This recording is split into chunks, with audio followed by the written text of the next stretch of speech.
Have you ever noticed how exhausting it is to constantly protect your image?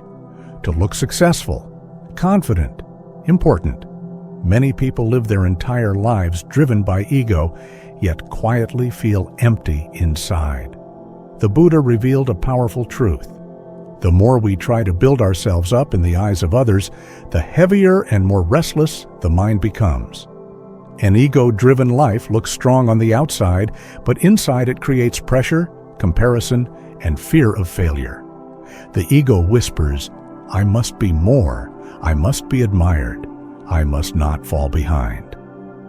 According to the Buddha, this false identity is the root of endless dissatisfaction because it is never satisfied for long.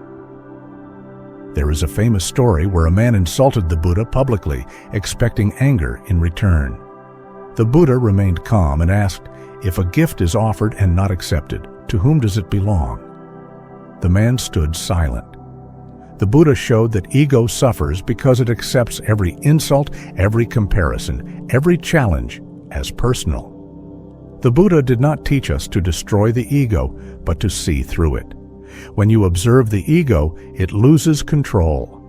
Notice how it reacts to criticism. Notice how it seeks validation. Awareness turns the ego from a master into something you simply watch, without obeying. An ego-driven lifestyle is always future-focused. It says, "I will be happy when I achieve more." Buddhism gently brings the mind back to now. The Buddha taught that peace is not a reward for success. It appears when attachment to identity loosens in the present moment. Humility in Buddhism is not weakness. It is freedom. When you stop defending an image of yourself, life becomes lighter. You listen more deeply. You react less emotionally. You stop taking everything personally, and relationships naturally improve. Breaking ego begins with small moments, choosing understanding over pride, silence over proving, awareness over comparison.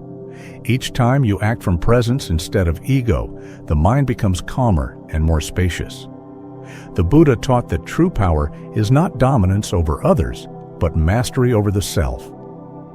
When the ego loosens its grip, clarity grows, compassion deepens. Inner freedom begins to feel natural, not forced. If this teaching resonated with you, like the video, share it with someone caught in the pressure to constantly prove themselves, and subscribe to Insight of Buddha for wisdom that leads to real inner freedom. Because when the ego steps aside, peace finally has space to stay.